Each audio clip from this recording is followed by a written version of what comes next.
Welcome back to Colony, the official podcast. I'm Tara Bennett, your host and a senior editor producer for SYFY WIRE. We're digging into episode 3 of season 3, Mixed Signals. So as always, we'd like to welcome back the big brains behind this series, co-creator and executive producer Ryan Condal. Hello, sir. How's it going? I'm good. And then executive producer and word ninja, Wes Tooke. Hello, sir. I'll take that. Yeah, good, right? He always gets the better titles than I do. Well, you co-create, so you know, you already have that. She called you title. big brains. Like, what do you need, really? Well, you were included in that. You also get word ninja. I didn't know if it was a semicolon or a All right, comma. well, I'll step up my game for next time. But we also are very excited to welcome a first-time guest to the podcast and a new addition to Colony, Waseed Zuaiter, who plays Vincent, who is seemingly, and I say seemingly because we don't know anything on this show until we see what we see, a sympathetic ally to the Bowmans at the new resistance camp. Hello, sir. Hi, thanks for having me. Oh, thanks for being here. You're such a wonderful addition to the show. And Vincent is part of this brand new place, this resistance camp. We have never seen really an ecosystem of a resistance camp outside of what we've seen for the first 2 seasons, which was LA or one of the big blocks in the Los Angeles area. So when you guys were coming up with the Bowmans need to land, where do we want them to land? What do we want it to look like? What's going to feel kind of foreign, but maybe slightly what they expect too? Yeah, I mean, originally this camp was supposed to be in the desert. Turns out that Noah is, as we referred to her in the room, is environment blind. Because she had a lot of stories about the resistance camp out in the desert. Yeah. And we all had big talk and dreams of going into the Santa Clarita Desert before we found out that we were moving to Vancouver. So the idea was obviously to have it in a remote location. Yeah. So there isn't much desert up in British Columbia, but there is a lot of forest. Yeah. It looks like the forest moon of Endor up there. And we found this terrific old growth location, deep into the woods. It was on a Second growth, Ryan. second growth. They're very specific about their growth. Yeah, well, that's actually very Get it true. right. They all talk about it. Like, I see trees. I see Green, I bark. see trees and We're good to bears. But that place had a really interesting backstory to it. It was like a private-owned Yeah, it was Swiss somebody's home, land. right? Yeah, and it felt like some kind of weird bunker that they were going to go to. It was a quarter mile away from a shooting range, which is, for a sound environment, ideal, obviously. Yeah, that's awesome. And also very rare in Canada. We'll brought a little home to everybody.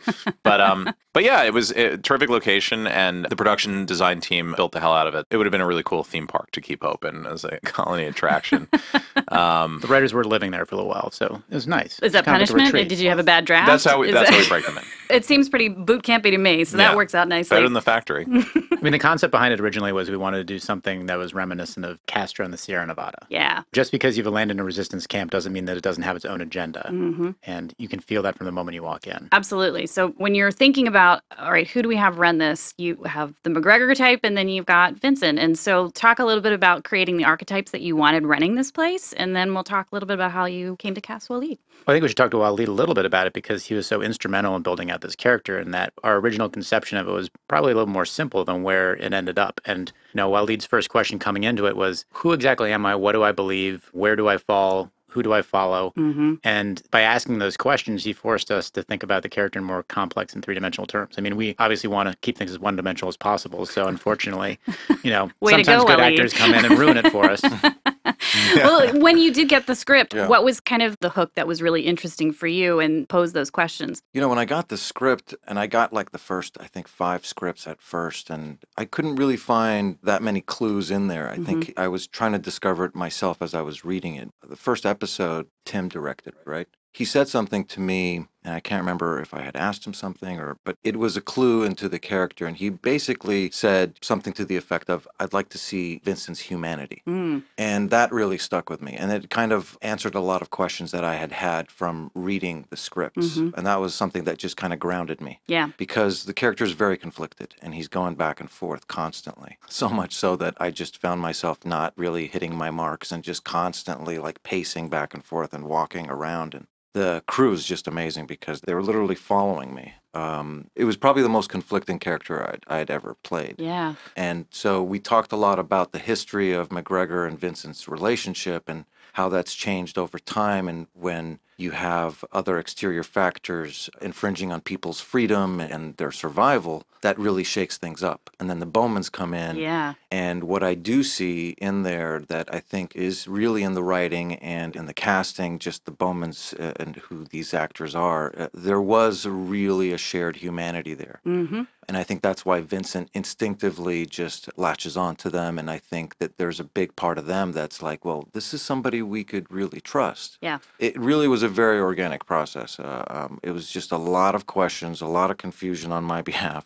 But, you know, it led to some really great natural transitions into how everybody kind of worked together. Yeah, it's really interesting to see how the Bowmans are coming into this environment where Broussard was kind of the last person that they really felt like they could trust. And Vincent kind of walking them in and seeing something in him to let them go, should we even get off this train and go in there, is a big moment. I mean, it's so helpful to have Waseed playing him as this clearly very humane, moral man caught in an impossible situation. There's a decency that he projects from the moment you meet him. And maybe Tim said something about playing him as an empath. You could kind of feel it even in dailies, that just kind of shining through that this is someone who's trying to do the right thing. Yeah. You sense that there's a history here and that things are complicated, but ultimately this is someone who did get into it for the right reasons, and that Katie kind of innately figures it out, and Will knows enough to trust him enough to ask him a question on the way into the camp, and Waseed gives him that little kernel in episode 2, which is going to be so helpful moving into episode 3. Mm-hmm. It was also helpful for me. The very first thing I filmed was meeting the Bowmans and then instinctively meeting their children. Yeah. And for me, that was just like the perfect introduction to my character, because I just naturally found myself going down on my knees and saying hi to their daughter, Gracie. That's, I think, just great storytelling. And when they do come into this environment, McGregor, played by Graham McTavish, is a very different personality. So when, you know, this is, like you said, it's hopefully utopia for the survivors. They've figured out how to work amongst each other. But tell me about the evolution of McGregor, because, you know, when we first meet him, he's not the empath that Vincent is, and how you wanted to construct that and let us meet him. It's actually very interesting. I think both characters were, whether from the outset or just very early on in the writing process, we actually wrote toward both Waseed and Graham. And I'm not just saying that because Waseed is sitting here. I knew Graham from another project that we had done together and was always looking for something to do with him in Colony. And we were aware of Waseed for a while and were kind of just looking for the right role to fit him into the show. And these both presented themselves in a way that both Waseed and Graham, you know, as people and as actors are so different. It just felt very interesting to put them together in this environment to see what would happen. I was kind of smiling as I was listening to Waseed try to puzzle through our intents on the show. And I think we get that a lot on Colony, because if we were making The Americans here, I think everybody would come into the show instinctually looking for the kinds of things that Waseed got around to finding. It's because this is a genre show. I think a lot of people, because there's so much genre out there and because so much of it is a certain way, people come in expecting to play a comic book character, expecting that they're going to be expected to play a comic book character, whereas we try to have as much real actual drama as we possibly can on the show. I had the experience a lot where actors come into the environment and are sort of pleasantly surprised that they're going to be expected to play somebody that has real humanity. Contradictions, internal contradictions, layers. And somebody's conflicted and somebody that isn't expected to be all bad or all good or whatever. It was fascinating watching, Waseed go through that process, and a lot of it was us going through the process together. And I think a lot of it we found even in the editing as you're going through and trying to dimensionalize this character. We didn't want him to seem weak. Right? There's a difference between being conflicted and being a weak character.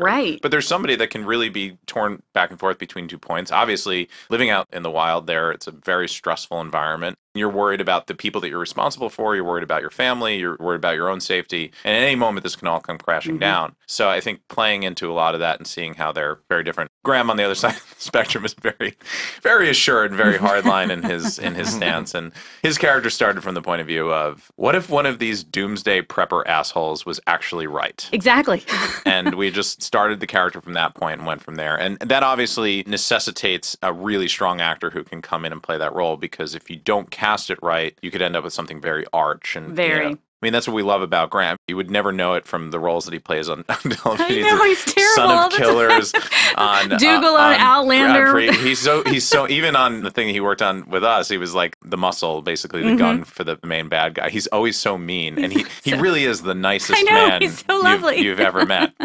But he just, he has a certain look about him, and he's very frightening, even when he's being nice. And that was the contrast we were looking for. To survive in this environment, you have to have known what you were doing and have a vision and a clear objective and a goal. Yeah. Right. And he's not really that interested in morality or the finer points of humanitarianism. Yeah, black and white. Right. So pair him up with someone who is very moral and very conflicted, we thought would be an interesting arc. Yeah. I remember, like, after a few episodes, Graham and I working together, I think the running joke was that we were the mom and dad of the camp. Yeah. And I was the mom and he was the dad. Yeah, that makes sense.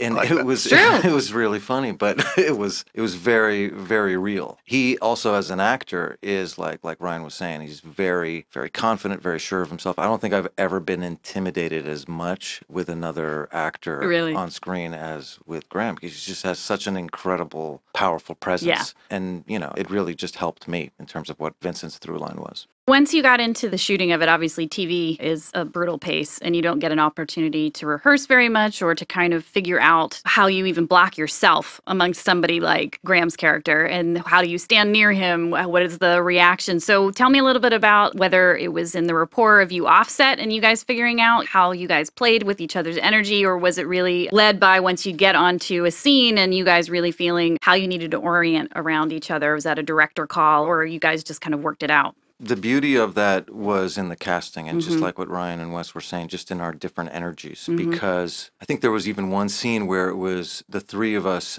Graham, myself, and Peter Jacobson. And when you have a scene with three people with three very strong personalities and everybody has their own vision of the scene, there was even more tension and struggle in there. And at one point, you kind of really have to give up that control to the creatives and to the director and take that guidance. But it really was really feeling it out throughout. You know, there were a lot of times that my instincts were right, but then there were times my instincts were wrong. And you have to be open to that. It really was a very organic process, and you have to just really surrender to what's really happening there. It's a good metaphor for the Bowmans, too, because they really kind of have to surrender over to this environment and figure out, all right, all of them. Bram's kind of figuring out his way. I love that scene with him and Snyder where he's like, yeah, it's not my first camp. You know, it's I got it. We all have to work ourselves out. And it's really telling that, yet again, here's a new environment that everybody has to figure out how do we orient ourselves. But there's an agenda, especially with Katie and the gauntlet and saying, we're here for a reason. And so, you know, when McGregor really pushes and wants her to give all of her information first before he gives her even a little bit, that's a really interesting place of pushback about what the Bowmans are going to do and a big decision as to, they may feel a little bit of trust with Vincent, but what do we feel about this McGregor guy? We've had a lot of camps on the show now, so we label them in the room with either a smiley face or a frowny face or an uncertain face. So Yeah. this is uncertain face camp. The emoji with the teeth looking like, That was Hudson's camp, I believe, was the indifferent camp. We don't know what it is. Hopefully a smiley face camp. Yeah. It's apparently a camp where you go on to huge commercial success and end up in every movie and every commercial on television. We should all go to that camp. Yeah, That's a good we camp. should. That's a big smiley face camp. Yay! I'm not an actor, so I can't really speak to this, but it felt very much that, to tip the cap to the production team again, that building the camp out in the woods, where some of these scenes, it's raining, you're in a second growth forest, the floorboards are creaking underneath you, there's pinging off the top of the huts. Right. There's value to that. And you're spending all day, you have to drive out of Vancouver, and you're on kind of a dirt road in the middle of nowhere. The immense amount of work that they put into realizing this environment paid off dividends. As you say, we're shooting incredibly quickly. Yeah. But if you walk into a cabin that looks like a cabin and you walk down a muddy path that looks like a muddy path, it's helpful to everyone, and they did such a great job of realizing that environment. In the parallel storyline, you've got Broussard and who I'm still calling Dispatch. They're on the road now, and they are moving towards the resistance that Dispatch has talked about. We meet a family that they first come across who are in desperate need of medicine, and it's kind of a moral question. It's really kind of a test for both Broussard, who is not trusted and has been so independent and living by himself for quite some time after the Bowmans left, and then we've got this new factor in his life that he's certainly embarking on the road journey, but is he really there with her mission, and does he trust it? So tell me a little about what you guys really wanted to explore as we get to know them together, operating together in this portion of the episode. Yeah, I mean, we wanted to pair Broussard with an equally strong character and personality, and Broussard had, throughout the course of his arc thus far, has encountered a lot of non-resistance people that, or non-soldier people, citizens, civilians that he has trained up to be soldiers. Yeah. Whereas Amy comes into his life, played wonderfully by Peyton List, as somebody that is already a resistance fighter, and she certainly doesn't have the kind of military background that Broussard does. Few do. but she's fought and likely killed and seen people die and all that. So it changed the dynamic between the two of them. He's not doing the, let me tell you about the resistance business, right. Sonny. With Amy, it's more of they find themselves on similar footing, but also Broussard is horribly lonely and doesn't trust anybody. So when she just walks into his Homeland Security office there, where he's shacked up with this story about dead resistance fighters and we have to get out of here, he's naturally suspicious. But Broussard has gone through such incredible loss and sacrifice, I think, over the course of the 2 seasons that he feels at that point the need. He's been living in such isolation for so long. He certainly knows her voice from their relationship over the radio that he just throws in with her. And he takes this leap of faith that I don't think previous incarnations of Broussard ever would have taken, which puts their relationship off on this really interesting footing. And it doesn't mean he's going to now just trust her implicitly as far as they go, but it shows an evolution in the character, and it shows that this guy realizes that I have to throw in with other people. I have to be able to stand next to other soldiers and trust them to a certain degree in order to A, survive, and B, to continue this fight that I've dedicated myself to fighting. Because of the way we jumped the Bowman story, which was putting them on a train, because we didn't want to be redundant with showing things outside the wall, this is our one opportunity to show our audience what is going on kind of in the Great Central Valley. And we had this opportunity being up in Vancouver to also explore environments that we'd never been in before. So we were able to drive 4 hours east of Kamloops and get some great scopy epic shots that we've never had before. Do you hire the drones to be your drone photography? Like, if you're not busy, just shoot this for us. Who's going to tell Tara they're not real? Oh, damn it. See, you guys are so good. Unlike shooting in LA, the supposed home of Hollywood and the film business, where you can't use a drone unless you literally clear the population of the city out, because, it'd be very dangerous if that thing ever fell out of the sky and happened to fall on somebody's head or whatever. The regulations in LA are ridiculous. And in Vancouver, you find yourself in situations where you can actually get those drones up in the air. Beauty shots. And we've always wanted those shots in the show because obviously there are a lot of drones in the show. The POV feels unlike any other shot that you get. It doesn't feel like a helicopter shot. It doesn't feel like a crane shot. It's very specific, and it feels voyeuristic and intrusive the way that it floats. So we were able to do quite a bit of that nature shooting up there with our real drones. You do get a 45-minute safety talk on the drone before it launches, where you're standing around this thing and they're talking about the death that can befall you if it falls from the sky, and you're looking at a 2-foot-long plastic piece of equipment and just staring at the grip. At one point on the waterfall scene, that's when we had the drone. They said, listen, okay, here's the safety thing. It's like if anything happens with the drone, you and Graham just jump into the woods. Just jump into the bushes. Yeah. And I was like, okay. Yeah. What, is it going to turn on us? Right, Has it not been properly trained? It's a sentient, it's angry do drone. not taunt Happy Fun Ball. We had one drone season 2, which was amazing, which was we finally got the permit. The permit was late. We had a 15-minute window to shoot the drone. The guy says, great, launches his drone and flies it directly into a wall. We're just staring at this crumpled piece of equipment like, well, it's not drone season, is it?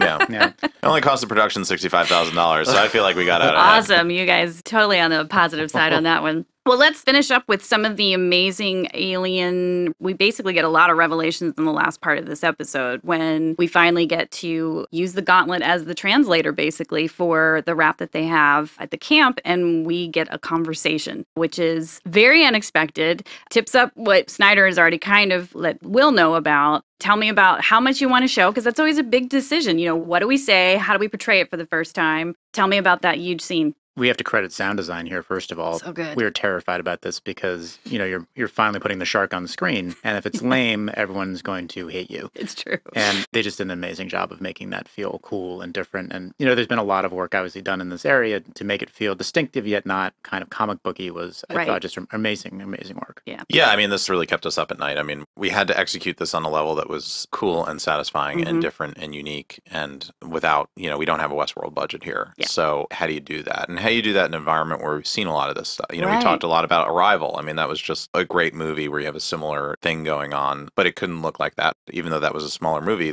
we didn't have anywhere near those resources either. Right. So the trick was to do something, as we've done a lot on the show, is within these constraints, what can we do that's really cool? And I think the big breakthrough there was that obviously we knew that the rap was a machine. We've known that from the outset. And then the discussion becomes, well, how would a machine communicate? And how would it... We talked about the actual things that it was saying in the speech, the words that it's choosing. And we talked about it as like, if you were to crouch down over an ant hill and then try to speak ant to the ants to try to get them to understand. It is artificially intelligent. intelligent, or however you want to class it. It's a machine from an extraterrestrial place that does have an intelligence, but it's now trying to speak to primitive us fleshy dopes. beings. And so it's trying to find words that we will understand, because in its traditional day-to-day life, it doesn't speak. It communicates electronically through the ethers. So watching it try to find those patterns and get into our heads, and I think the big breakthrough there, just from a presentation standpoint, a sound design standpoint, was the idea that it speaks back to you in your own voice, in like an electronically representative version of your own voice, which is just,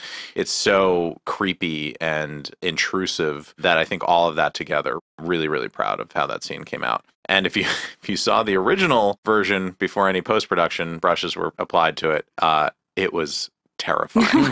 Terrifying to the people that created it, I think, more than existentially terrifying the way it is now. Well, it's a huge acting challenge also, in the sense that you're standing in a room with a prop, and the prop is giving you key details that the audience is probably interested in, but as an actor, you need to find a way into it. Yeah. So to me, the success of the scene depended on you're relying on knowing enough about the characters to know how this information is going to land on them. Yep. But for the actors who were in the room, who were doing such a beautiful job of communicating that they're not just asking questions, that there's an emotional impact being carried to the responses, is, you know. Yeah, it is an exposition scene, but it's an exposition scene with layers and character and consequences. Right. And McGregor's not very interested in getting the truth out of this thing as he is in it giving him confirmation bias. Yes. Right. Mm-hmm.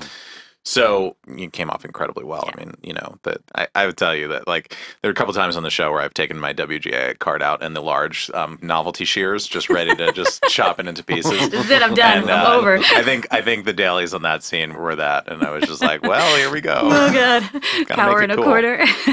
In terms of being in the moment, and obviously, you know, you've worked on a lot of genre shows. Is it really one of those moments where you really hope the energy of all of the actors around you all are just in the same place of being in your imaginary zone? In that scene, we all shared the same sentiment. Was, I think each of us was asked to pre-record our voice to use in the filming of it. And that really helped, because hearing your own voice speaking back to you from this machine really did a lot of work for our own imagination. And then we were in it together, so I think we just naturally kind of bonded in that way. And then there was another scene that I had where I think it was a lot of visual effects, but it was when I have more communication with the rap, and then it becomes very visual. And then you just really have to imagine exactly what is happening there. Well, it was a great scene. It's a great way to end the episode. I want to thank all of you, as always, for being here and giving us the inside tip on everything. And thank you, Waseed, for being our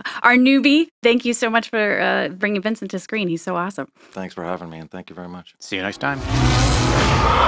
As always, thank you so much for listening to Colony, the official podcast. And if you're enjoying the show, please leave a review, like, subscribe on Art19, iTunes, SoundCloud, Spotify, whatever your listening place of choice is. We'd love to hear from you and let others know that you like what we're doing. We are gearing up to ask some fan questions. So if you've got something you want to ask Ryan or Wes or perhaps one of the cast members, even from a previous episode, we are happy to ask that as we move forward. Make sure you put comments on the bottom of our blog at syfywire.com, or find me on social media, which is my handle on Twitter at Tara D. Bennett. Use hashtag ColonyCast, or just let me know how you think we should move forward with the show. We'd love to hear from you. And as always, our show would not sound as awesome as it does without my wonderful team, producer Bartley Taylor, producer-editor Paul Terry, mixer and master Dave Draper, and our engineer at the network studios, Mike Casantini, as well as Trixie, the board operator. So thank you guys, as always, and we will have you back with us next week.